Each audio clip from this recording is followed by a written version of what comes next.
ওদিকে তত্ত্বাবধায়ক সরকার ব্যবস্থা বাতিলের রায় পুনর্বিবেচনার রিভিউ চেয়ে বিএনপি, জামাত ইসলামী সহ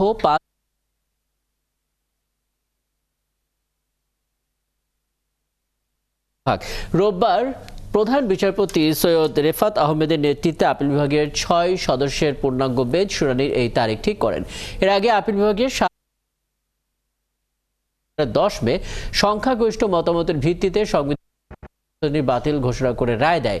হাইকোর্টের দেয়া ওই রায়ের বিরুদ্ধে আপিল করা মঞ্জুর করে এই রায় দেওয়া হয়।